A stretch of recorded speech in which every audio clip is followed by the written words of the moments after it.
Hello everyone, मैं हूं कुमार अनुराग और आप मेरे साथ यहाँ ई एकेडमी के प्लेटफॉर्म पर क्वेश्चन आंसर सेशन में पार्टिसिपेट कर रहे हैं। आपको मैं बताने जा रहा हूँ कि जो हमारे ई एकेडमी के प्लेटफॉर्म पर इन्वायरमेंट इकोलॉजी की क्लास चल रही है, हिस्ट्री की क्लास चल रही है, geography, Indian polity, Indian economy, ये सारी क्लासेस जो है वो हमारी पीसीएस के एसडीएम बैच में चल रही हैं। और इसके अलावा हमने मॉड्यूल बैचेस भी लॉन्च किए हैं जिसमें आपको ये अलग अलग सब्जेक्ट्स के मॉड्यूल जो हैं वो उनकी क्लासेस मिल रही हैं।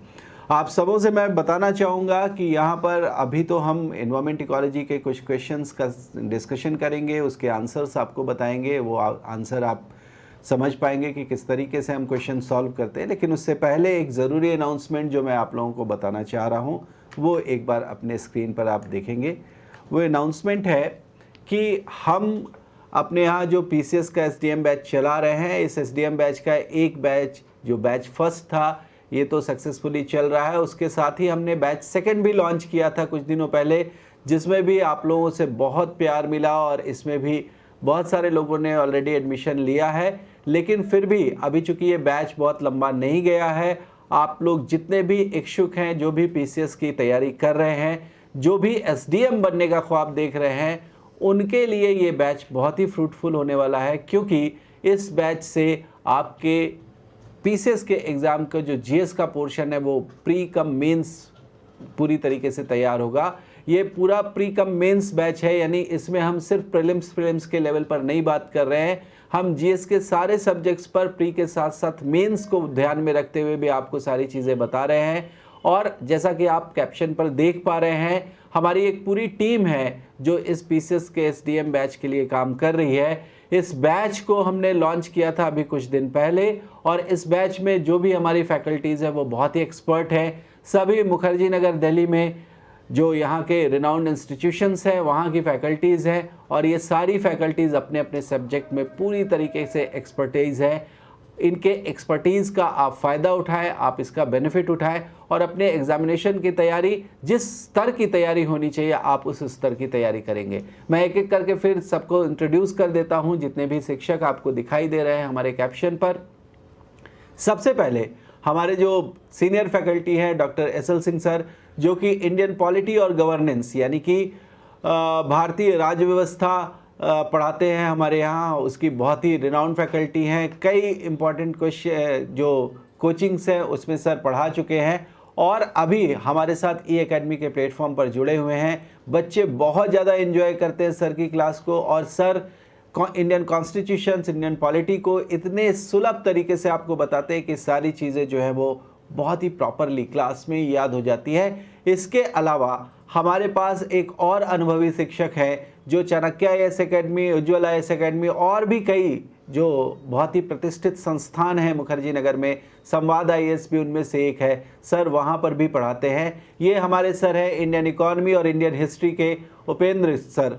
उपेंद्र सर इंडियन इकोनॉमी और इंडियन हिस्ट्री के बहुत ही फेमस फैकल्टी हैं। सर हिस्ट्री जैसे सब्जेक्ट को, जिसको लोग कहते हैं कि ये सिर्फ फैक्ट बेस्ड सब्जेक्ट है, यहाँ पर सिर्फ फैक्ट की चीज़ें याद होनी हो, ऐसा बिल्कुल नहीं है। उसमें कहाँ कॉन्सेप्ट है, उन कॉन्सेप्ट को किस तरीके से याद किया जा सकता है, कैसे हम कड़ियों को जोड़कर चीज़ों को लंबे समय तक याद रख सकते हैं, अगर फैक्ट ना भी याद हो तो हम किस तरीके से क्वेश्चन को सॉल्व कर सकते हैं रीजनिंग बेस्ड करके, ये सारी चीज़ें सर बहुत ही आसान तरीके से बताते हैं, जिससे आपको हिस्ट्री जैसे सब्जेक्ट को समझने में काफ़ी आसानी होती है। उसके साथ साथ सर इंडियन इकोनॉमी के भी एक्सपर्ट हैं, जो आपको ये बताते हैं कि भारतीय अर्थव्यवस्था में किस तरीके से आजकल समकालीन परिस्थिति में प्रश्न पूछे जा रहे हैं। ऐसा नहीं कि इकोनॉमी का मतलब हम जो पुराने हमारे सैद्धांतिक चीज़ें हैं इकोनॉमिक्स की हमें वो पढ़ना है। व्यावहारिक रूप से जहाँ से प्रश्न पूछे जा रहे हैं सर उन सारी चीज़ों को, उन सारे मुद्दों को क्लास में डिस्कस करते हैं और उसको जो हमारे सैद्धांतिक पार्ट है, जो हमारे थियोरेटिकल पार्ट है, उससे जोड़कर पूरी तरीके से बताते हैं। तो आप बहुत ही एंजॉय करेंगे सर की हिस्ट्री की क्लास को भी और इंडियन इकोनॉमी के क्लास को भी। इसके अलावा एक और बहुत ही फेमस फैकल्टी हमारे साथ हैं, वो है अमन अर्जुन सिन्हा सर। अमन अर्जुन सिन्हा सर, वैसे तो आपको यहाँ लिखा हुआ दिखाई दे रहा होगा कि ज्योग्राफी की फैकल्टी है, लेकिन सर ज्योग्राफी के साथ साथ इन्वायरमेंट इकोलॉजी के सेक्शन में भी हमारे साथ जुड़े रहेंगे। तो सर इन 2 सब्जेक्ट्स की एक्सपर्टीज़ रखते हैं, इन 2 सब्जेक्ट में जो भी आपको प्रॉब्लम है सर से बेहिचक होकर पूछे। मुझे पता है कि आप में से बहुत सारे लोग ऐसे भी होंगे जो सर से बखूबी परिचित होंगे, सर के पढ़ाने के स्टाइल से परिचित होंगे और सबको पता है कि सर कितना बेहतरीन पढ़ाते हैं। तो हमारे अमर अर्जुन सर बहुत ही इम्पॉर्टेंट फैकल्टी। इसके अलावा आपको एक और इम्पॉर्टेंट फैकल्टी दिख रही है जो कि हालांकि एक ही सब्जेक्ट यहाँ पर पढ़ा रही हैं, सरिता अत्री मैम। लेकिन आपको मैं बताऊं कि मैम जिस सब्जेक्ट को यहाँ पढ़ा रही हैं अपने सब्जेक्ट की एक्सपर्टीज़ है उनको, और इसके अलावा इस सब्जेक्ट का हमारे पीसीएस के एग्ज़ाम में बहुत ज़्यादा इंपॉर्टेंस है। आपको ये पता है सब लोगों को कि किस तरीके से साइंस में जो 3 पोर्शंस हैं, फिजिक्स, केमिस्ट्री और बायोलॉजी, इसमें बायोलॉजी का जो सेक्शन है वो बहुत ही इंपॉर्टेंट है। यहाँ से बहुत सारे प्रश्न आते हैं और हर एक प्रश्न हमें सही तरीके से सॉल्व कर सके हम, ताकि एग्जामिनेशन में ज़्यादा से ज़्यादा मार्क्स आएँ। इसके लिए मैम की एक्सपर्टीज़ आपके लिए बहुत ज़्यादा इम्पॉर्टेंट है, बहुत ज़्यादा बेनिफिट होगा उससे आपको।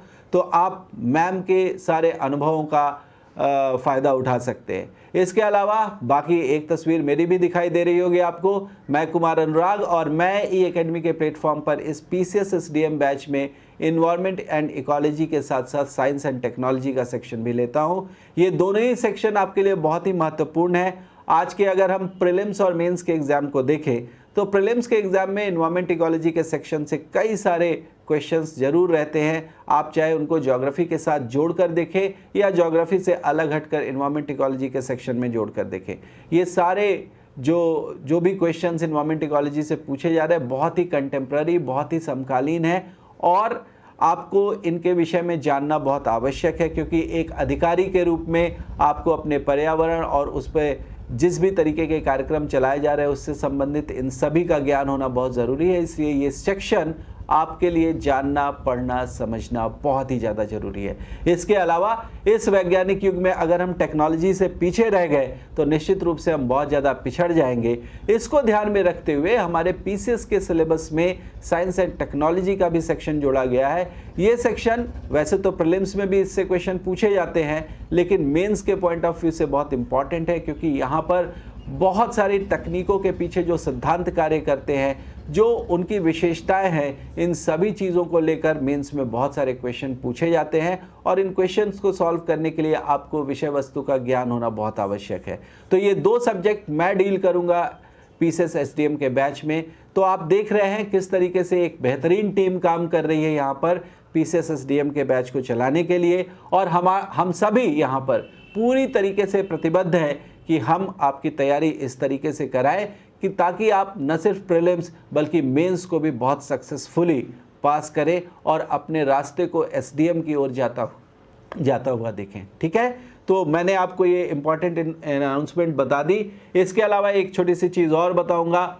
31 जुलाई यानी कल का जो दिन है, ये दिन ई एकेडमी का आप कह सकते हैं इस्टेब्लिशमेंट डे है। कल हमारी फर्स्ट एनिवर्सरी है ई एकेडमी की, इस इंस्टीट्यूट की, इस प्लेटफॉर्म की। इस फर्स्ट एनिवर्सरी के उपलक्ष्य में हमने हमारा जो पीसीएस का कोर्स 15,000 का था, उस 15,000 के कोर्स को हमने हाफ फी करके अभी अगले 1 सप्ताह के लिए यानी 7 अगस्त तक हम इस बैच को सिर्फ और सिर्फ 7,500 में आपको उपलब्ध कराएंगे। आप जितने भी इच्छुक लोग हैं वो 7,500 रुपये की फ़ीस में, मात्र 7,500 की फ़ीस में इस बैच को ज्वाइन कर सकते हैं, खुद को एनरोल करा सकते हैं। तो मैं एक बार फिर कह रहा हूं आपसे कि आप जितने भी लोग ऐसे हैं जो इस वीडियो को देख रहे हैं और पीसीएस के बैच में एडमिशन लेना चाह रहे हैं, पीसीएस की तैयारी कर रहे हैं और सक्सेस पाना चाह रहे हैं, उन सभी को ये बैच ज्वाइन करना चाहिए। एक जो आपको यहाँ पर सुविधा दी जा रही है, आप उसे अगले 1 वीक तक अवेल कर सकते हैं। तो जितनी जल्दी हो संपर्क करें और अपना एडमिशन लेके अपनी सफलता को सुनिश्चित करें। ठीक है, चलिए अब एक छोटी सी अपील और साथ में कि आप में से जो भी लोग इस वीडियो को देख रहे हैं और अगर आपने अभी तक हमारे वीडियो को सब्सक्राइब नहीं किया है तो आप अभी फटाफट हमारे ई एकेडमी का जो चैनल है उसको सब्सक्राइब करें, क्योंकि हमारे जितने भी वीडियोस जाते हैं उसके नोटिफिकेशंस आप तक सबसे पहले पहुंचे। सब्सक्राइब का बटन दबाने के बाद आप बेल बटन दबाकर ऑल नोटिफिकेशंस को जरूर टैप करें ताकि हमारे सारे वीडियोस के नोटिफिकेशंस आप तक सबसे पहले पहुंचे। ज़्यादा से ज़्यादा हमारे चैनल्स को शेयर करें और इसके अलावा वीडियो अगर अच्छी लगती है तो लाइक भी ज़रूर करें। और अगर किसी तरीके की कोई आपको प्रॉब्लम लगती है, कोई डाउट हो, किसी तरीके की कोई समस्या हो तो आप हमारे वीडियो के कमेंट बॉक्स में जाकर कमेंट भी कर सकते हैं। ठीक है, चलिए, तो चूंकि ये सेशन हमने रखा हुआ है एनवायरमेंट इकोलॉजी के इंपॉर्टेंट क्वेश्चन के लिए, जो क्वेश्चंस एग्जामिनेशन के पॉइंट ऑफ व्यू से बहुत इंपॉर्टेंट है, हम उन क्वेश्चंस पर आते हैं अभी। तो मैं सबसे पहले क्वेश्चन नंबर 1 से शुरू करता हूं और उसके बाद आगे एक एक करके हम क्वेश्चंस को देखते चलेंगे। चलिए शुरुआत करते हैं क्वेश्चन नंबर 1। क्वेश्चन नंबर 1 बोलता है which of the following leaf modification occur और occurs in the desert areas to inhibit water loss. कहने का मतलब यह है कि इनमें से कौन से पत्तियों के रूपांतरण मरुस्थलीय क्षेत्र में जल की कमी के निषेध करने के लिए पत्तियों में रूपांतरण के रूप में देखी जाती है। अब आपके पास 3 यहां पर दिए गए हैं स्टेटमेंट के फॉर्म। पहला हार्ड एंड वैक्सी लीव्स, दूसरा टाइनी लीव्स और तीसरा थॉर्न्स इंस्टेड ऑफ लीव्स। ठीक है, पहला जो है वो है कड़ी और यानी कि कठोर और मोम युक्त पत्तियां, दूसरा है छोटी पत्तियां और तीसरा है पत्तियों के स्थान पर कांटे। तो ये जो 3 आपको दिए गए हैं ऑप्शंस, इन्हीं में से आपको चुनकर बताना है कि कौन से लीफ के मॉडिफिकेशन या पत्तियों के कौन से रूपांतरण यहाँ पर सही रूप में डेजर्ट एरियाज में देखने को मिलते हैं। अब आप सबसे पहले ये समझे कि जो डेजर्ट एरिया हैं ये बहुत ही गर्म और शुष्क स्थान है। ठीक है, डेजर्ट एरिया में आपको पता है कि जो वहाँ का वायुमंडल है उस वायुमंडल में नमी की सर्वथा कमी होती है, नमी बहुत निम्न स्तर पर होती है और इस वजह से जो सौर विकिरण है यानी सोलर रेडिएशन जो है वो पूरी तरीके से नीचे आता है। एक अनुमान ये भी है कि अगर आप किसी ह्यूमिड रीजन यानी किसी आर्द्र क्षेत्र की तुलना किसी मरुस्थलीय क्षेत्र से करते हैं तो वहाँ पर मरुस्थलीय क्षेत्र में आर्द्र क्षेत्रों की तुलना में दुगनी सौर विकिरण प्राप्त की जाती है। लेकिन साथ के साथ हमें यह भी समझना है कि रात्रि के समय जो मरुस्थलीय क्षेत्र है वो बहुत ज़्यादा ठंडा भी हो जाता है, क्योंकि उस क्षेत्र में नमी न होने के कारण जो वापस जाने वाली पार्थिव विकिरण है वो सीधा सीधा वायुमंडल से होते हुए बाहर की ओर निकल जाती हैं और इसलिए मरुस्थलीय क्षेत्र रात्रि के समय बहुत ज़्यादा ठंडा भी हो जाता है। ज्योग्राफी के अकॉर्डिंग अगर आप समझेंगे तो आपको ये समझना चाहिए कि मरुस्थलीय क्षेत्रों का जो ताप परास है या फिर दैनिक तापांतर भी जिसको बोलते हैं ये बहुत ज़्यादा होता है, बड़ा होता है। दैनिक तापांतर से अर्थ है कि पूरे एक दिन में किसी क्षेत्र के अधिकतम तापमान और न्यूनतम तापमान यानी कि मैक्सिमम टेम्परेचर और मिनिमम टेम्परेचर के बीच का डिफरेंस। तो उस डिफरेंस को अगर आप समझ पाएंगे तो आप ये कहेंगे कि मरुस्थलीय क्षेत्रों में इस तरह की स्थिति यानी दैनिक तापांतर बहुत बड़ा मिलता है। अब मैं आता हूं उस चीज़ पर कि अगर मरुस्थलीय क्षेत्र में तापमान बहुत अधिक है और नमी की मात्रा बहुत कम है तो उस अवस्था में अगर थोड़ी बहुत नमी वहाँ पर है भी तो वाष्पीकरण की तीव्र दर भी वहाँ देखने को मिलेगी। यानी मिट्टी में जो भी नमी आ रही है या थोड़ी बहुत वर्षा अगर कभी कभार हो गई और उसके कारण मिट्टी में जो नमी आई वो नमी वहाँ रुक नहीं पाती है, बल्कि तेज वाष्पीकरण की दर के कारण, तीव्र वाष्पीकरण की दर के कारण हाई रेट ऑफ इवापोरेशन होगा और उसके कारण जो नमी है वो बहुत तेज़ी से वाष्पीकृत होकर वहाँ से हट जाएगी। ऐसे में वहाँ पाए जाने वाले जंतु और वहाँ पाई जाने वाली वनस्पतियों में इस समस्या को देखते हुए या इस स्थिति को देखते हुए कई सारी अनुकूलताएं पाई जाती हैं, कई सारे एडाप्टेशंस उनमें देखने को मिलते हैं। चूँकि यहाँ पर वनस्पतियों की बात की गई है, लीफ के मॉडिफिकेशन है नहीं, वनस्पतियों से संबंधित है ये चीज़, तो 2 चीज़ें आपको ज़रूर याद रखनी है। एक जो कि पीसीएस के एग्ज़ाम में कॉमनली पूछे जाते हैं कि अगर कोई वनस्पति डिजर्ट एरिया में ग्रो करती है तो ऐसी वनस्पति को हम कैसी वनस्पति या कैसे प्लांट्स बोलेंगे। तो आपको ध्यान रखना है, इनको हम ज़ेरोफाइट्स बोलते हैं। हिंदी में इसके लिए मरुद्भिद शब्द प्रयोग किया जाता है, लेकिन आजकल हिंदी में भी जो प्रश्न दिए जाते हैं वहाँ पर ज़ेरोफाइट्स करके लिखा होता है। तो आपको ध्यान रहे कि ज़ेरोफाइट्स जो है वो डिजर्ट एरिया में पाए जाने वाले वेजिटेशंस हैं। इस हिसाब से अगर आप ज़ेरोफाइट्स को देखेंगे तो उनकी कुछ विशेषताएं ही इस क्वेश्चन का आंसर बनती हैं। विशेषताएं ये है कि बहुत सारे जो वहाँ पर वृक्ष पाए जाते हैं डेजर्ट एरिया में, उनकी रूट्स बहुत लंबी होती हैं। रूट्स क्यों लंबी होंगी? क्योंकि उस क्षेत्र में जो जमीन का ऊपरी स्तर है वहाँ पर नमी नहीं मिल पाती तीव्र वाष्पीकरण की दर के कारण, और इसलिए वृक्षों की जड़ें काफ़ी नीचे तक जाती हैं, जो ग्राउंड वाटर को एब्जॉर्ब करके पेड़ों में जो पानी की आवश्यकता होती है, जल की आवश्यकता होती है, उसको पूरा करते हैं। तो इस तरीके से आप देख पाएंगे कि लंबी जड़ों का होना। इसके अलावा पेड़ों में जो पत्तियां होती हैं वो बहुत छोटी होती हैं, या फिर अगर कम हाइट के पेड़ पौधे हैं तो कई बार वो पत्तियों से विहीन होते हैं, यानी लीफलेस भी होते हैं। इसके अलावा जो झाड़ियाँ वगैरह वहाँ पाई जाती हैं उनमें आप देखेंगे कि कंटीली झाड़ियाँ मिलती हैं, यानी उनमें कांटे मिलते हैं। कांटे जो हैं इनको बायोलॉजी में कहा जाता है कि ये पत्तियों का ही एक रूपांतरण है, जो कि पत्तियों से कम वाष्पोत्सर्जन हो पाए, इसलिए पत्तियां कांटों में परिवर्तित हो जाती हैं। तो ये भी एक बहुत ही महत्वपूर्ण अनुकूलता है, एक एडाप्टेशन है जो वहाँ के पौधों में देखने को मिलती हैं। इसके अलावा कुछ पौधे ऐसे भी होते हैं जिनके किनारों पर जो पत्तियां होती हैं वो काफ़ी हार्ड हो जाती हैं, कड़ी हो जाती हैं, और उस पर मोम युक्त जो लेयर है यानी वो वैक्सी हो जाती हैं। इस तरीके की पत्तियां भी मिलती हैं वहाँ पर। ये भी पत्तियां इस तरीके से जो अनुकूलता लेकर आती हैं, एडाप्टेशन जो करती हैं, वो भी सिर्फ इसलिए ताकि वो कम वाष्पोत्सर्जन कर सकें, कम ट्रांसपिरेशन कर सके, क्योंकि अगर वाष्पोत्सर्जन भी ज़्यादा हो गया तो निश्चित रूप से जो जल उन्हें प्राप्त हुआ है वो बहुत तेज़ी से निकल जाएगा, तो पेड़ पौधे जो है वहाँ पर सूख जाएंगे। तो ये जो मैंने इतना डिस्क्रिप्शन दिया उससे आपको ये पता चल गया होगा कि ये जो तीन चीज़ें हमारे पास सामने दी गई हैं, यानी हार्ड एंड वैक्सी लीव्स ये भी होगा, टाइनी लीव्स यानी छोटी पत्तियां ये भी होगा, और इसके अलावा थॉर्न्स इंस्टेड ऑफ लीव्स यानी कुछ पेड़ पौधों में पत्तियों के स्थान पर कांटे पाए जाते हैं, ये भी सही होगा। तो इस क्वेश्चन का सही आंसर जो नीचे कोड्स दिए गए हैं ऑप्शन में, उसके हिसाब से 1, 2 एंड 3 यानी जो आपका डी ऑप्शन है वो करेक्ट है। इस तरीके से क्वेश्चन 1 का डी आंसर सही है, आप ध्यान रखेंगे। ठीक है, आइए क्वेश्चन नंबर 2 में बढ़े। क्वेश्चन नंबर 2 कह रहा है Which of the following statements best describes carbon fertilization? इनमें से कौन सा कथन कार्बन उर्वरकता को सही रूप से या बहुत अच्छी तरीके से उसकी व्याख्या करता है?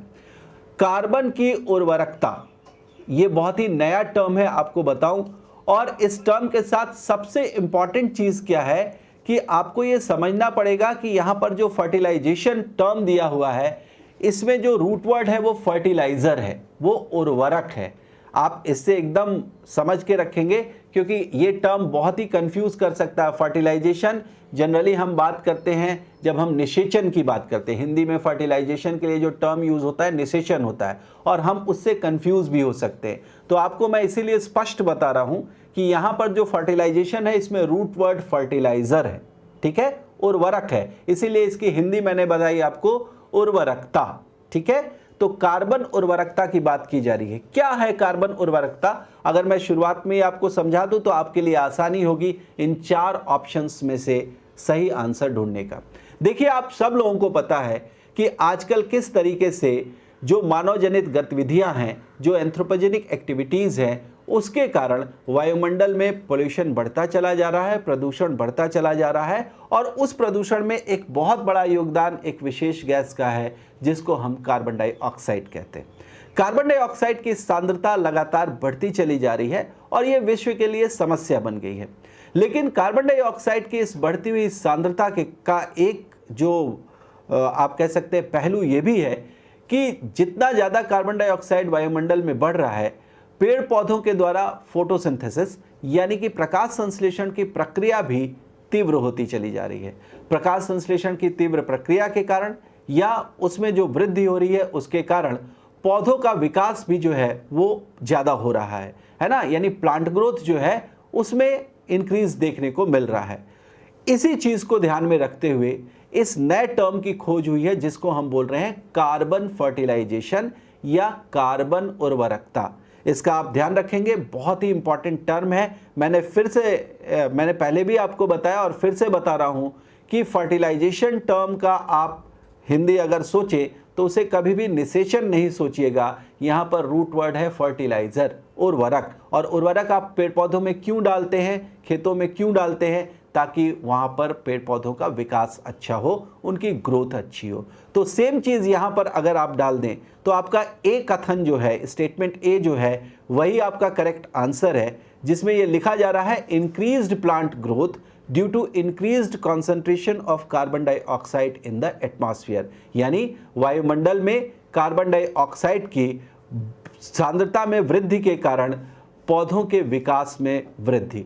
तो यही आपका सही आंसर है। बाकी के नीचे जो 3 कथन दिए गए हैं, आप जब आप इस वीडियो को देख रहे होंगे तो आप आगे इन 3 कथनों को भी पढ़ लेंगे, लेकिन जैसा मैंने आपके साथ व्याख्या की है कार्बन फर्टिलाइजेशन टर्म की, उससे आपको ये स्पष्ट हो जाएगा कि क्यों हम आंसर ए ही करेंगे। ठीक है, तो इस सेकंड क्वेश्चन का आंसर है ए।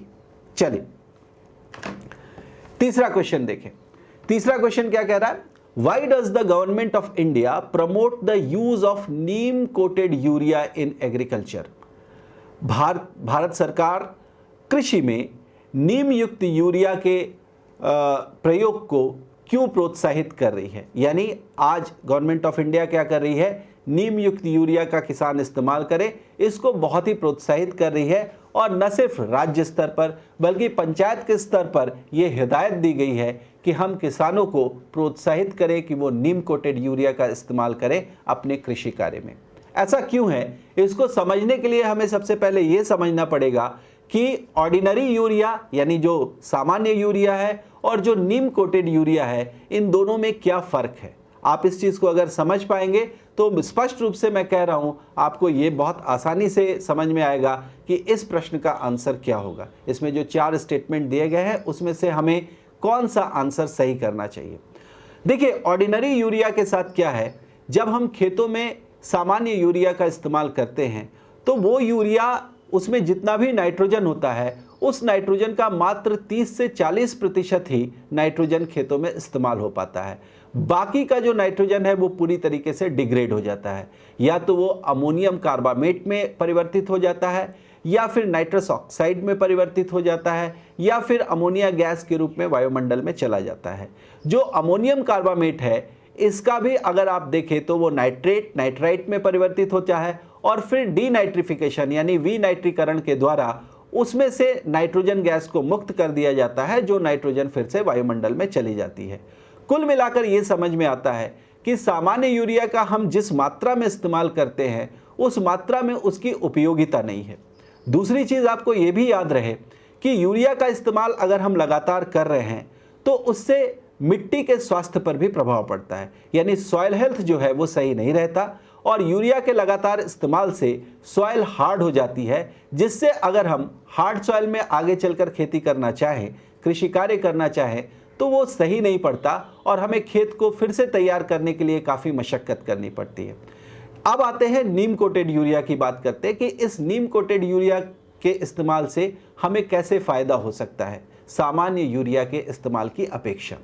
देखिए, नीम कोटेड यूरिया की जब हम बात करेंगे तो इस यूरिया के इस्तेमाल से सबसे बड़ा फ़ायदा ये है कि यहाँ पर यूरिया से जो नाइट्रोजन है उसको निकालने की प्रक्रिया काफ़ी धीमी होती है और हर एक स्टेज पर सिर्फ थोड़ा थोड़ा नाइट्रोजन ही निकलता है, जो कि मिट्टी को प्राप्त होता है और मिट्टी से फिर पौधों तक जो उसके जो गुण हैं वो प्राप्त होते हैं। इस प्रकार से ये होता है कि नाइट्रोजन के ऐसे कंपाउंड्स या ऐसे यौगिक जो कि अननेसेसरी यानी बिना आवश्यकता के मिट्टी में चले आते हैं और फिर उनका तेजी से विनाइट्रीकरण कर दिया जाता है या डीनाइट्रिफिकेशन करते हैं, जिससे उसमें का नाइट्रोजन वापस से वायुमंडल में चला जाता है।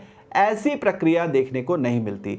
लंबे समय तक नाइट्रोजन खेतों में बना रहता है। एक बार यूरिया का इस्तेमाल करने के बाद आप एक फसल काटने के बाद भी उस यूरिया से नाइट्रोजन प्राप्त कर रही होती है मिट्टी, ऐसा देखने को मिलता है। इसके अलावा आप ये भी जानें कि इस यूरिया के इस्तेमाल से मिट्टी कड़ी नहीं होती, मिट्टी जो है वो हमेशा स्वस्थ बनी रहती है, क्योंकि नाइट्रोजन के कंपाउंड ज़्यादा आते ही नहीं हैं जिससे मिट्टी कड़े हो सके, उनका रासायनिक जो है वो रिएक्शन नहीं होता, प्रतिक्रिया नहीं होती और इसलिए मिट्टी जो है वो स्वस्थ रहती है। अगर आप सोचें कि नाइट्रोजन के कुछ कंपाउंड जो जल के साथ घुलकर और रिसते हुए नीचे चले भी जाए, यानी उनकी लीचिंग हो जाए, तो लीचिंग होने के बावजूद भी अगर वो नीचे जाते हैं तो वो भूमिगत जल को यानी ग्राउंड वाटर को प्रदूषित नहीं करते, है ना, उससे ग्राउंड वाटर जो है वो प्रदूषित नहीं होता। उसके अलावा नीम कोटेड यूरिया जो है इसके इस्तेमाल से अमोनिया गैस जो है वो नहीं बनती, जिससे कि वायुमंडल भी प्रदूषित नहीं होता, आपके आसपास का जो वातावरण है वो भी प्रदूषित नहीं होता। तो कई सारे फायदे एक साथ है, प्रदूषण से बचा रहा है, मिट्टी के स्वास्थ्य को अच्छा रख रहा है, पेड़ पौधों को जिस मात्रा में नाइट्रोजन के यौगिक चाहिए वो मिल पा रहे हैं, और इसके अलावा लंबे समय तक खेत की उर्वरकता जो है वो बनी रह रही है। इस वजह से गवर्नमेंट ने ये डिसाइड किया है कि हमारे यहाँ के किसान जो है वो नीम युक्त यूरिया या नीम कोटेड यूरिया का इस्तेमाल करें। अब आते हैं जरा हम स्टेटमेंट पढ़ लें, कौन सा ऑप्शन सही हो सकता है। देखिए, एक स्टेटमेंट बोल रहा है release of Neem oil in the soil increase nitrogen fixation by the soil micro organism. देखिए, सॉइल में जो उपस्थित माइक्रो ऑर्गेनिज्म होते हैं इनका यूरिया या नीम से कोई लेना देना नहीं होता, ये प्राकृतिक रूप से ऐसे होते हैं जो नाइट्रोजन फिक्सेशन का कार्य करते हैं, यानी प्रकृति ने इनको स्वतः ही ये गुण दिया है कि ये नाइट्रोजन फिक्सेशन कर सकते हैं, इसलिए नीम ऑयल का वहां कोई योगदान नहीं है। पहला स्टेटमेंट गलत हो जाता है। दूसरा statement, Neem coating slows down the rate of dissolution of urea in the soil. मैंने आपको बताया कि जब आप नीम कोटेड यूरिया का इस्तेमाल करेंगे तो मिट्टी में जो जल उपलब्ध है उसके साथ जो यूरिया घुलता है उससे नाइट्रोजन धीरे धीरे रिलीज होता है, यानी ये नीम कोटेड यूरिया जो है वो रेट ऑफ डिसोल्यूशन को यानी जो घुलनशीलता की दर है उसको कम करने का कार्य करता है। अभी जो मैंने आपको बताया उसके अनुसार कथन बी सही है, statement B is correct here. C, nitrous oxide जो कि एक ग्रीन हाउस गैस है वो क्रॉप फील्ड से एटमॉस्फेयर में रिलीज नहीं होती, ऐसा बिल्कुल नहीं है। नाइट्रस ऑक्साइड रिलीज होता है, लेकिन नाइट्रस ऑक्साइड जो है वो बहुत ही कम मात्रा में रिलीज होता है क्योंकि जो नाइट्रोजन की घुलनशीलता है उसकी दर बहुत कम है। चौथा statement, it is a combination of a weedicide and a fertiliser for particular crops. किसी विशेष फसल के लिए ये खरपतवार नाशक और फर्टिलाइजर यानी उर्वरक दोनों के एक कॉम्बिनेशन के रूप में, एक युग्म के रूप में ये काम करता है, ये भी गलत है। यानी स्टेटमेंट ए, सी और डी यहाँ गलत है, इसका स्टेटमेंट बी जो है वो करेक्ट है। ठीक है, तो क्वेश्चन नंबर 3 के लिए स्टेटमेंट बी इज करेक्ट। अब आइए क्वेश्चन नंबर 4 की बात करें। क्वेश्चन नंबर 4 कह रहा है which one of the following is the best description of the term ecosystem. पारिस्थितिक तंत्र यानी पारितंत्र की सबसे अच्छी व्याख्या निम्नलिखित में से किस कथन के द्वारा की जा रही है, आप उसको ढूंढे। इकोसिस्टम आप सब लोगों को पता है, जब हम बात करते हैं पारितंत्र की तो पारितंत्र के बारे में ये बताया जाता है कि ये बायोस्फीयर यानी कि जीव मंडल की संरचनात्मक एवं कार्यात्मक इकाई है। देखिए, जब हम जीव विज्ञान कह रहा हूं, इन्वायरमेंट और इकोलॉजी के सेक्शन में जब हम बात करते हैं पारितंत्र की और इसके अलावा लेवल्स ऑफ ऑर्गेनाइजेशन, इकोलॉजी में लेवल्स ऑफ ऑर्गेनाइजेशन की बात करते हैं, संगठन के स्तरों की बात करते हैं, तो ये संगठन के स्तर सबसे निम्न स्तर पर आपको मिलता है इंडिविजुअल यानी वैयक्तिक स्तर मिलता है, जहां पर किसी एक इंडिविजुअल की बात करते हैं। इंडिविजुअल से ऊपर पॉपुलेशन, पॉपुलेशन से ऊपर कम्युनिटी और कम्युनिटी से ऊपर इकोसिस्टम। अब ये समझने के बाद आपके ध्यान में एक चीज आएगी कि इकोसिस्टम को फिर हमने स्ट्रक्चरल और फंक्शनल यूनिट कहा क्यों?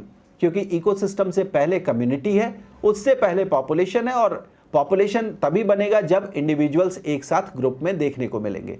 यानी इंडिविजुअल्स को यूनिट होना चाहिए, लेकिन हम यूनिट बोल रहे हैं किसको? इकोसिस्टम को। ऐसा इसलिए है क्योंकि जब तक हम इंडिविजुअल, पॉपुलेशन और कम्युनिटी के लेवल पर हैं तब तक हम सिर्फ और सिर्फ लिविंग बींग्स की बात कर रहे हैं, तब तक सिर्फ और सिर्फ हम जैव घटकों की यानी कि बायोटिक कंपोनेंट्स की बात कर रहे हैं। जब तक जैव घटकों के साथ साथ अजैव घटकों की बात न की जाए और उनके साथ जो इंटरेक्शंस है, उनकी जो अंतःक्रिया है उसकी बात नहीं की जाए, तब तक हम कहेंगे कि कोई एक ऐसा सिस्टम क्रिएट नहीं होता जहां पर कि जीवों के सर्वाइवल की चर्चा की जाए, उनके सतत बने रहने की चर्चा की जाए। इस चीज की शुरुआत इकोसिस्टम यानी पारितंत्र के स्तर से होती है, जिसके विषय में ये कहा जाता है कि जब एक जीवों का जो समुदाय है, एक जो कम्युनिटी है, उस कम्युनिटी में जो भी बायोटिक कंपोनेंट्स हैं वो अपने आसपास के पर्यावरण के साथ जिस तरीके से इंटरैक्ट करते हैं, अंतःक्रिया करते हैं, उससे जो एक सिस्टम तैयार होता है, उससे जो एक तंत्र तैयार होता है, उसे हम पारितंत्र कहते हैं। तो इसके आधार पर हम जब स्टेटमेंट पढ़ेंगे तो हमें बहुत स्पष्ट रूप से समझ में आएगा कि इस प्रश्न का आंसर क्या हो सकता है। आइए पढ़ते हैं। Statement A, a community of organism interacting with one another, यानी जीवों का एक समुदाय जो आपस में एक दूसरे से इंटरैक्ट कर रहे हैं, अंतःक्रिया कर रहे हैं। देखिए, सिर्फ जीवों की बात मैंने नहीं की, मैंने ये भी कहा पर्यावरण भी होना चाहिए। तो यहां पर्यावरण नहीं है, स्टेटमेंट ए रॉन्ग हो जाता है। Statement 2, that part of the earth which is inhabited by living organism, पृथ्वी का वह भाग जिसमें जो सजीव होते हैं वो रहते हैं या सजीवों का निवास है, ऐसा भी बिल्कुल नहीं है। जब तक हम अजैव घटकों को शामिल नहीं करेंगे तब तक हम पारितंत्र की बात नहीं कर सकते, ये भी गलत हो गया। सी देखते हैं, a community of organisms together with the environment in which they live, यानी जीवों का समुदाय जो कि अपने पर्यावरण के साथ, अपने एनवायरनमेंट के साथ जिसमें वो रह रहे हैं देखे जाएं। निश्चित रूप से ये सही है क्योंकि यहाँ पर जीव भी हैं, बायोटिक कंपोनेंट, और उनका एनवायरनमेंट भी है। एनवायरनमेंट में देखिए बायोटिक भी आएंगे और साथ के साथ एबायोटिक भी आएंगे। तो इस तरीके से इस क्वेश्चन का सही आंसर जो है स्टेटमेंट सी हो जाता है। जबकि चौथा जो है the flora and fauna of the geographical area, ये भी बिल्कुल सही नहीं है। और अगर आप सही मायने में समझे तो बी और डी ऑप्शन एक तरीके से एक समान है। तो कुल मिलाकर इस प्रश्न का आंसर हो जाता है सी। सी स्टेटमेंट इज करेक्ट हियर। अब आइए क्वेश्चन नंबर 5 देखें। क्वेश्चन नंबर 5 बोल रहा है, which of the following is the correct sequence of a food chain, निम्नलिखित में से कौन सा क्रम खाद्य श्रृंखला का सही क्रम है। आपको यहां पर 3 जीवों के या 3 प्रकार के जो लिविंग ऑर्गेनिजम्स है उनका एक क्रम दिया हुआ है, एक ऑर्डर दिया हुआ, और आपसे पूछ रहे हैं फूड चेन कौन सा सही है। इससे पहले कि मैं यहाँ पर इन जीवों की चर्चा करूँ, आपसे बता दूं कि जो फूड चेन, जब हम खाद्य श्रृंखला के बारे में पढ़ते हैं तो हम कहते हैं कि खाद्य श्रृंखला के कई सारे स्तर होते हैं। हर एक स्तरों को हम ट्रॉफिक लेवल या फिर पोषण का स्तर बोलते हैं। और पोषण के स्तर की जो शुरुआत होती है वो एक ऑटोट्रॉफ, स्वपोषी से होती है, जिनको हम प्रोड्यूसर या उत्पादक भी बोलते हैं। प्रोड्यूसर या उत्पादक वो होते हैं जो अपना भोजन स्वयं बनाते हैं और जिनके भोजन का उपयोग उसके ऊपर के जो कंज्यूमर्स हैं, जो उपभोक्ता है, वो करते हैं। प्रोड्यूसर्स के अंतर्गत जितने भी प्रकार के पौधे हैं यानी कि प्लांट्स हैं जो कि ऑटोट्रॉफ हैं, फोटोसिंथेसिस से अपना भोजन बनाते हैं, हम उनको शामिल करते हैं। इसके अलावा जो साइनोबैक्टीरिया यानी कि जो ब्लू ग्रीन एल्गी हैं, नील हरित शैवाल जो हैं, उनको भी हम ऑटोट्रॉफ्स के अंतर्गत रखते हैं। तो इस तरीके से यहाँ पर जो उत्पादक हैं वो पहले ट्रॉफिक लेवल पर आते हैं। दूसरे ट्रॉफिक लेवल पर शाकाहारी यानी हर्बीवोर्स आते हैं, जिनको कि हम प्राइमरी कंज्यूमर्स या प्राथमिक उपभोक्ता भी बोलते हैं। तो दूसरे ट्रॉफिक लेवल पर या पोषण के दूसरे स्तर पर आपको जो भी मिलेंगे वो शाकाहारी मिलेंगे। और शाकाहारी या इस प्राथमिक उपभोक्ता से ऊपर जितने भी ट्रॉफिक लेवल पर आप जाएंगे, चाहे वो 3rd ट्रॉफिक लेवल पर जाए, 4th पर जाए या 5th पर जाए, तो आपको वहां पर सारे उपभोक्ता तो मिलेंगे, लेकिन ये सारे के सारे कार्निवोर होंगे, मांसाहारी होंगे। 3rd ट्रॉफिक लेवल पर जब आप आएंगे तो यहाँ पर आपको सेकेंडरी कंज्यूमर यानी द्वितीयक उपभोक्ता मिलेगा, जो एसेंशियली कार्निवोर होगा, यानी आवश्यक रूप से वो मांसाहारी होगा। और उसके ऊपर भी मांसाहारी मिलेंगे। इस ट्रॉफिक लेवल में जो सबसे ऊपर मांसाहारी प्राणी मिलेगा उसको हम टॉप कार्निवोर या शीर्ष का मांसाहारी उपभोक्ता कहेंगे। ठीक है, तो इस तरीके से हमारा क्या बन जाता है, एक फूड चेन बन जाता है, एक खाद्य श्रृंखला बन जाती है। अब जब हम खाद्य श्रृंखला ढूंढते हैं तो हमें शुरुआत में ऐसे प्राणी को रखना है जो स्वपोषी हो, जो उत्पादक हो, जो प्रोड्यूसर हो। और यहाँ पर अगर आप देखेंगे तो 3 जिन प्राणियों की बात की गई है, जब मैं आपको इनकी विशेषता बता दूं, क्योंकि शायद आप में से जिन्होंने बायोलॉजी न पढ़ी हो उन्हें इन नामों का पता ना हो, तो आपको बताऊं। डाइटम जो होता है ये एक तरीके का फाइटोप्लैंक्टन है। डाइटम क्या है, एक तरीके का फाइटोप्लैंक्टन है और ये प्लावक पौधा है जो एल्गी वर्ग का प्राणी है, यानी शैवाल वर्ग का प्राणी है। और आपको पता है शैवाल पादपों के अंतर्गत आते हैं और पादप यानी पौधे यानी प्लांट्स जो है वो स्वपोषी होते हैं, वो उत्पादक के अंतर्गत आ सकते हैं। ठीक है। क्रस्टेशियंस के अंतर्गत हम कई सारे, जैसे आपने क्रैब का नाम सुना होगा, केकड़ा, ये क्रस्टेशियन। और क्रस्टेशियंस जो होते हैं ये शाकाहारी होते हैं, यानी क्रस्टेशियंस प्लावक पौधों यानी कि आप कह सकते हैं जो फाइटोप्लैंक्टॉन्स है, जो पानी में तैरते हुए पौधे या शैवाल पाए जाते हैं, उन पर अपने भोजन के लिए निर्भर करते हैं। तो ये जो है क्रस्टेशियंस, वो आपके यहाँ पर आ जाएंगे शाकाहारी के वर्ग के अंतर्गत। इसके अलावा हेरिंग, ये मछलियों की एक प्रजाति है और ये मांसाहार मछली होती हैं, यानी ये ऐसी मछलियां हैं जिनको मांस चाहिए होता है और ये ज़्यादातर क्रस्टेशियंस पर निर्भर होती हैं अपने फूड के लिए। तो इससे आपको बहुत स्पष्ट रूप से समझ में आ रहा होगा कि जो ये क्रम बनाया गया है उसमें डाइटम्स नंबर 1 पर होगा, उसके बाद क्रस्टेशियंस होंगे और उसके बाद हेरिंग होंगे। स्टेटमेंट ए जो है उसमें सही क्रम आपको दिखाई दे रहा होगा, डाइटम के बाद क्रस्टेशियंस और उसके बाद हेरिंग्स। तो यही सही क्रम है और यही खाद्य श्रृंखला सही है, सही क्रम है खाद्य श्रृंखला का। तो आपके क्वेश्चन नंबर 5 का जो सही आंसर है वो है ए। ठीक है, अब आइए एक और छोटा सा अनाउंसमेंट मैं आपको बता दूं। हमने ई एकेडमी के प्लेटफॉर्म पर एक और कोर्स की शुरुआत की है उन बच्चों के लिए जो कक्षा 9 और कक्षा 10 में पढ़ रहे हैं। इस कोर्स के अंतर्गत हमने एनसीईआरटी पैटर्न पर सारी चीज़ें डिज़ाइन की हैं, पूरा कोर्स डिज़ाइन किया है। हिंदी और इंग्लिश दोनों मीडियम के छात्रों के लिए ये बहुत ही सुलभ कोर्स है, जिसमें साइंस और मैथमेटिक्स का पूरा जो सिलेबस है, पूरा का पूरा जो कोर्स है, उसको हम आपके साथ डिस्कस करेंगे।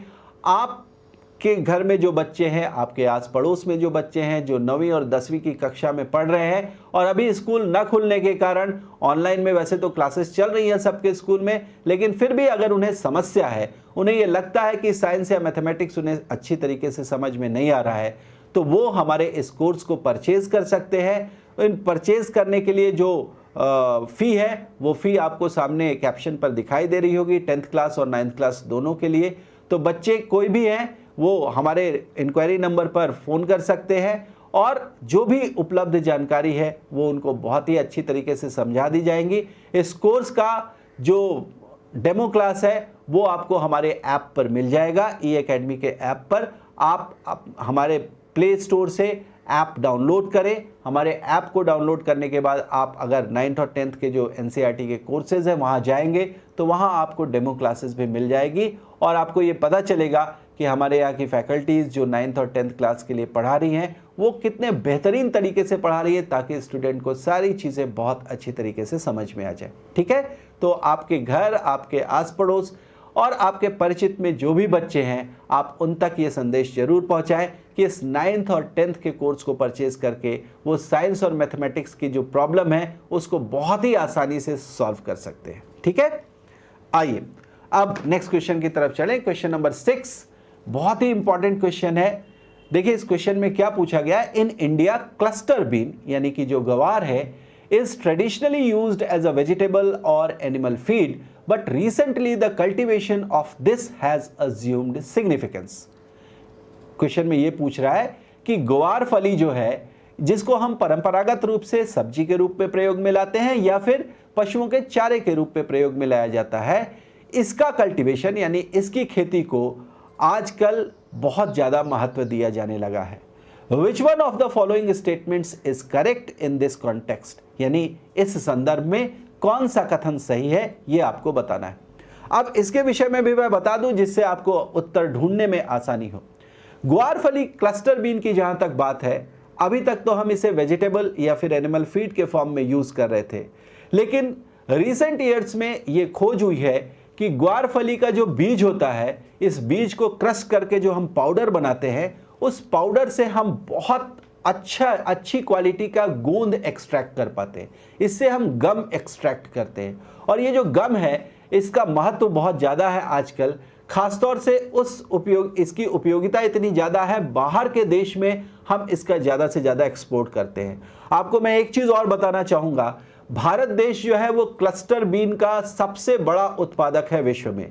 विश्व में ग्वार की फली का सबसे ज़्यादा उत्पादन हम करते हैं, यानी भारत देश करता है। और भारत में भी अगर आप राज्यवार देखेंगे तो क्लस्टर बीन का सबसे ज़्यादा उत्पादन राजस्थान करता है, जो पूरे उत्पादन का, देश के पूरे उत्पादन का 72% यानी 72% जो उत्पादन है वो राजस्थान से होता है। इसके अलावा मध्य प्रदेश, गुजरात और उत्तर प्रदेश, ये भी कुछ ऐसे राज्य हैं जहां पर इस ग्वार फली यानी कि क्लस्टर बीन का उत्पादन होता है।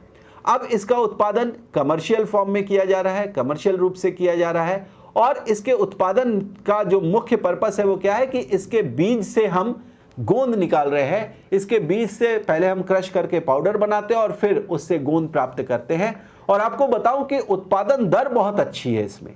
उत्पादन दर से मतलब यह है कि अगर आप 1 टन ग्वारफली के बीज का पाउडर बनाएं तो उससे हमें 300 किलोग्राम गोंद प्राप्त हो जाती है। आप समझ सकते हैं कि कमर्शियली ये कितना ज़्यादा बेनिफिशियल है। अब आपको इसकी उपयोगिता बताता हूं। ये गोंद इतना कारगर है कि जब शेल स्टोन्स का फॉर्मेशन हो रहा होता है, यानी शेल चट्टानें जब बन रही होती हैं, तो उस दौरान उनमें जो गैसेस डिपॉजिट हो जाती है उनकी लेयर्स के बीच, उस गैस को एक्सट्रैक्ट करने में इस गोंद का, इस गम का उत्पादन यूज किया जाता है, जो कि यहाँ पर इस ग्वारफली के बीज से निकाली जा रही है। तो अभी आपको आपके प्रश्न का उत्तर मिल गया है। मुझे उम्मीद है आपको जो 4 स्टेटमेंट दिखाई दे रहे हैं उनमें आपको उत्तर भी दिख रहा होगा।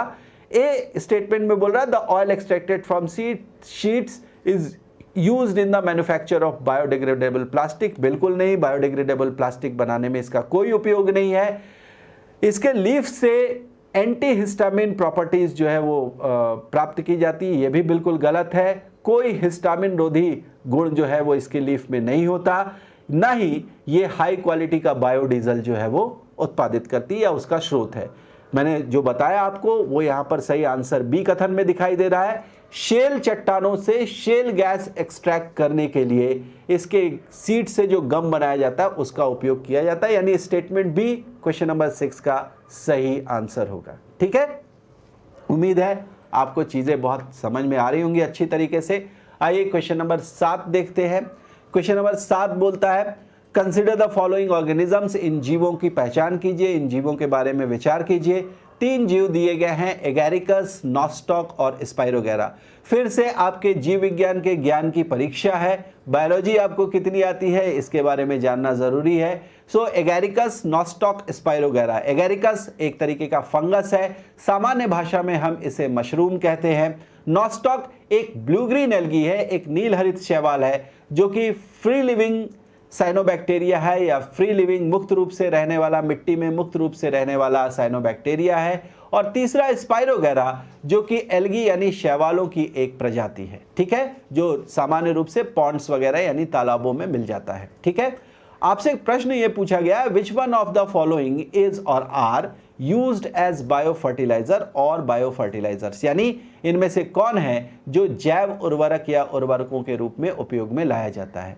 जैसा मैंने डिस्क्राइब किया आपसे, एगैरिकस एक मशरूम, एगैरिकस एक फंगस है, मशरूम है, सैप्रोफिटिक होता है और उर्वरक के रूप में इसका कोई उपयोग नहीं होता। मशरूम तो आजकल बहुत ही आप कह सकते हैं कि एक टेस्टी फूड आइटम बन गया है, लोग घरों में इसे बनाकर बहुत चाव से खाते हैं। तो एगैरिकस का बायो फर्टिलाइजर के रूप में कोई योगदान नहीं है, यानी फर्स्ट तो आपका बिल्कुल नहीं होगा, ऑप्शन ए वैसे ही कट जाता है आपका।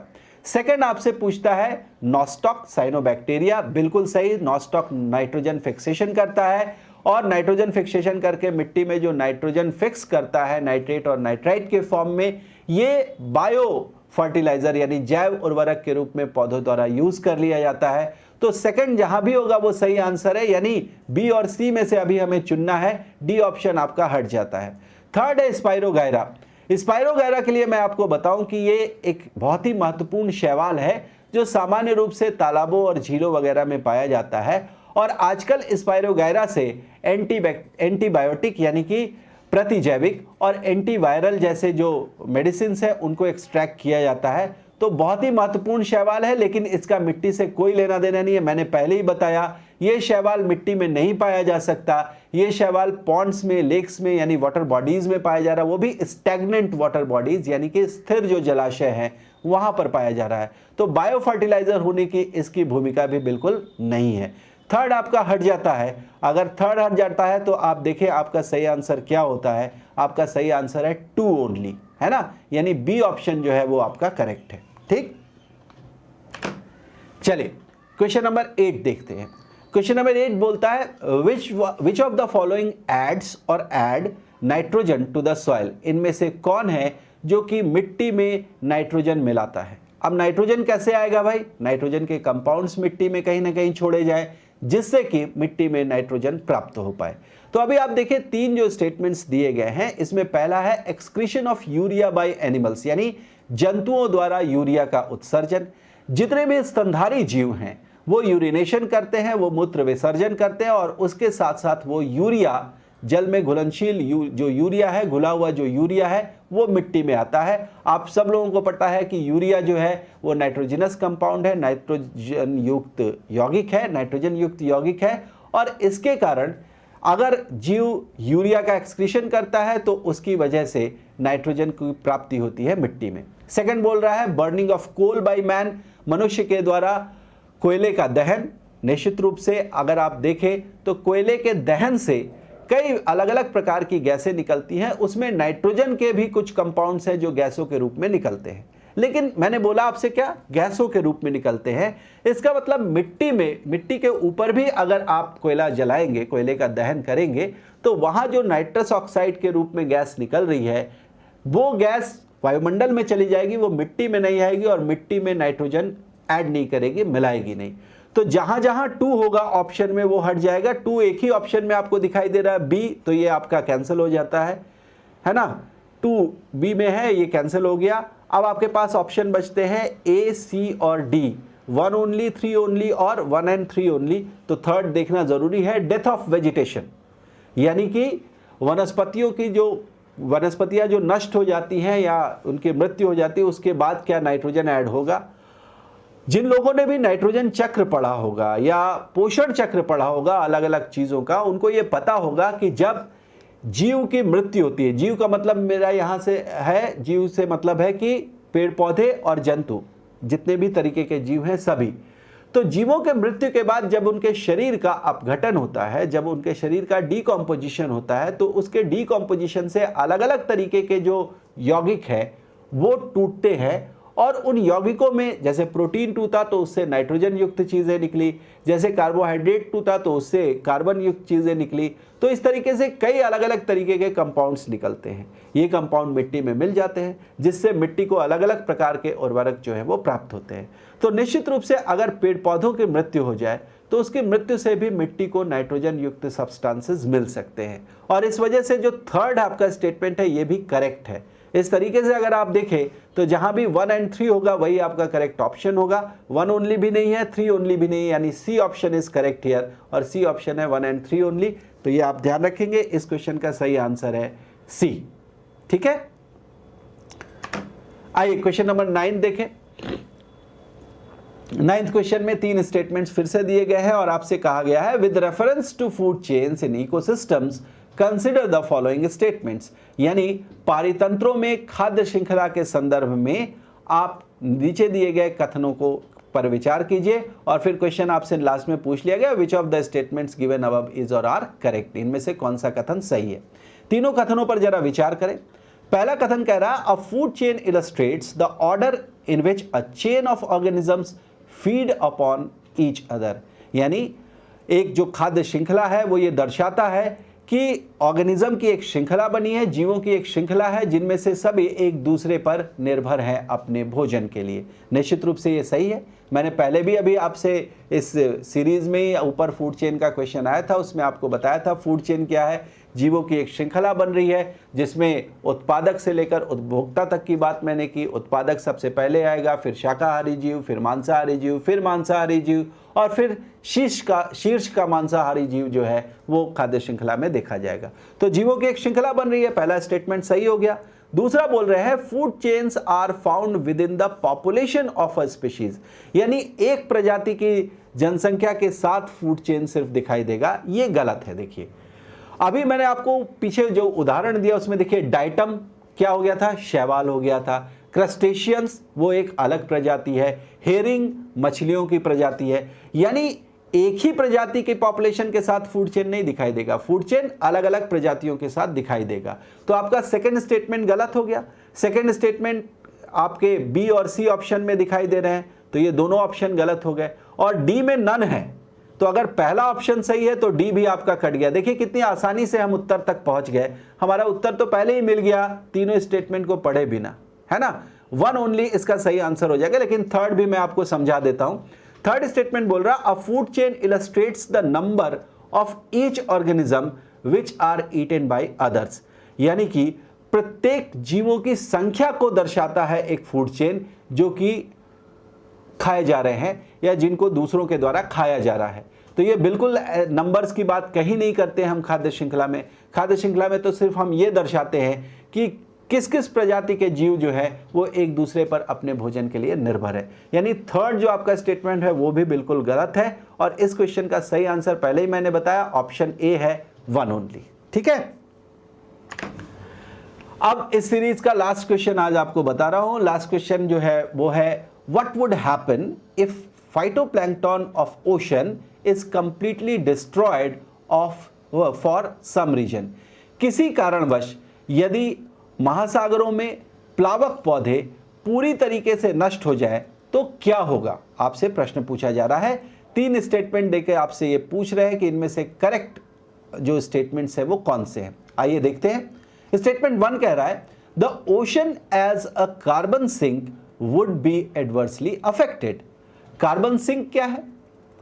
देखिए, पेड़ पौधों को हम नेचुरल कार्बन सिंक बोलते हैं। क्यों? क्योंकि ईश्वर ने, प्रकृति ने, अगर आप नास्तिक हैं तो आप प्रकृति से समझे कि जो प्रकृति है, प्रकृति ने पेड़ पौधों को ये गुण दिया है कि वो फोटोसिंथेसिस के द्वारा कार्बन डाइऑक्साइड को वायुमंडल से अवशोषित करें, अपने भोजन बनाने के प्रक्रिया में उसका उपयोग करें।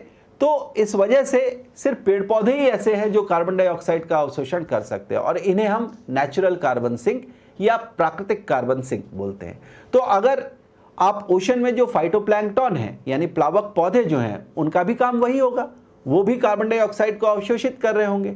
और अगर सारे फाइटोप्लैंक्टन खत्म हो जाए तो महासागरों के अंदर जो नेचुरल कार्बन सिंक है वो एडवर्सली अफेक्ट होंगे, वो प्रतिकूल रूप से प्रभावित होंगे। तो पहला स्टेटमेंट तो बिल्कुल सही है। ठीक है, दूसरा स्टेटमेंट देखें, दूसरा कथन देखें, the food chains in the ocean would be adversely affected. भाई, फाइटोप्लैंक्टन्स उत्पादक हैं और फूड चेन की शुरुआत ही होती है उत्पादकों से। अगर उत्पादक नहीं रहेंगे तो पहले तो फूड चेन की शुरुआत ही नहीं होगी, खाद्य श्रृंखला तो बनेगी ही नहीं। और इस वजह से आप कहें कि निश्चित रूप से जो फूड चेन है, जो खाद्य श्रृंखला है, वो भी प्रतिकूल रूप से प्रभावित होगा। यानी सेकंड स्टेटमेंट जो है वो भी सही है। अब देखिए, आपका बी और सी स्टेटमेंट जो ऑप्शन है वो तो पहले ही हट जाता है क्योंकि 1 और 2 आपने बोल दिया करेक्ट है। तो अब आपको चेक करना है कि थर्ड करेक्ट है या नहीं है। हमें ए और डी में से चुनना है। थर्ड पढ़ते हैं, the density of ocean water would drastically decrease, यानी महासागरीय जल का घनत्व बहुत ही बुरी तरीके से प्रभावित होगा या घट जाएगा। जब भी हम महासागरीय जल के घनत्व की बात करते हैं, डेंसिटी ऑफ ओशन वाटर की बात करते हैं, सो density of ocean water depends upon the dissolved material या डिजॉल्व्ड सॉल्ट। उसमें जो लवण घुले होते हैं, घुलनशील लवणों के कारण जो महासागरीय जल है या सागरीय जल है उसका घनत्व मापा जाता है। वो कभी भी जीवों के उपस्थिति से घनत्व जो जल का है वो नहीं मापा जाता। तो इस वजह से ये थर्ड स्टेटमेंट आपका गलत हो जाता है। जैसे ही थर्ड स्टेटमेंट गलत होता है आपका डी ऑप्शन हट जाएगा क्योंकि डी में थर्ड दिया हुआ है और आपका ए ऑप्शन सही है जहां पर दिया गया 1 और 2 ओनली। ठीक है, तो मुझे उम्मीद है कि आपको ये आंसर स्पष्ट हुए होंगे। जो भी प्रश्न मैंने यहाँ पर सॉल्व किए उसके डिस्क्रिप्शन से आप पूरी तरीके से संतुष्ट होंगे। जो कॉन्सेप्ट्स हैं वो आपके क्लियर हो गए होंगे। और भाई, अगर ये आपके क्लियर हो गए हैं कॉन्सेप्ट्स, आपको ये प्रश्न और उसके आंसर बहुत अच्छी तरीके से समझ में आ गए हैं, तो फटाफट लाइक करें। लाइक के साथ साथ इसको शेयर भी करें ताकि वे सारे लोग जिनको इस तरह की सब्जेक्ट्स में प्रॉब्लम है, इस तरीके के प्रश्नों में वो कभी कभी खो जाते हैं, कंफ्यूज हो जाते हैं, उनको भी इसका फायदा मिले।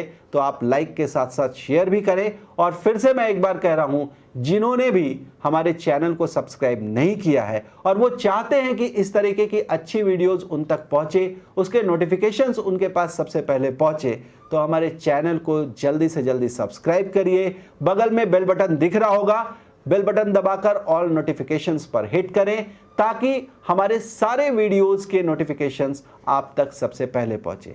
और मैं आपको एक चीज और भी कहना चाहूंगा कि ये जो काम है क्वेश्चन आंसर सेशन का, ये सिर्फ मैं ही नहीं कर रहा, बल्कि हमारे प्लेटफॉर्म पर हमारे उपेंद्र सर, हमारे एसएल सिंह सर और हमारे अमन अर्जुन सर, ये सभी लोग क्वेश्चन आंसर डिस्कशन का सेशन करते हैं। तो आप तक जैसे ही नोटिफिकेशन पहुंचे, आप ज़्यादा से ज़्यादा संख्या में सर लोगों के साथ शामिल हो, हमारे साथ शामिल हो और जो भी क्वेश्चन आंसर का डिस्कशन है उससे ज़्यादा लाभ उठाए। एग्जामिनेशन में बहुत ज़रूरी होता है क्वेश्चन का सही आंसर करके आना, क्योंकि आपका सही आंसर ही आपकी सफलता को सुनिश्चित करेगा। इसलिए आप ध्यान रखें कि आपको अगर सही क्वेश्चन आंसर करने हैं तो पढ़ने के साथ साथ, क्लास को ज्वाइन करने के साथ साथ आपको क्वेश्चन आंसर का सेशन भी ज्वाइन करना चाहिए, ताकि आप उससे ज़्यादा से ज़्यादा लाभ उठा सके। यहाँ पर आप जो भी देखेंगे, मैं उम्मीद करता हूँ कि आपके दिमाग में वो चीज़ें छप जाएंगी, और अगर छप गई तो एग्जामिनेशन में कोई भी क्वेश्चन आपको डिगा नहीं सकेगा, आप सही आंसर ही करके आएंगे। तो इसलिए ध्यान रखें कि हमारे सेशंस आप तक ज़रूर पहुँचे, आपके तक हमारे नोटिफिकेशंस सबसे पहले पहुंचे। इसके लिए हमारे चैनल को सब्सक्राइब करें, शेयर भी करें, और मैंने पहले भी कहा भाई अगर वीडियो अच्छी लगी हो तो लाइक भी करें। तो आज का सेशन यहीं ख़त्म करते हैं। Thank you very much for being with us, being with me also, and do take care of yourself. फिर मिलते हैं नेक्स्ट सेशन में। धन्यवाद।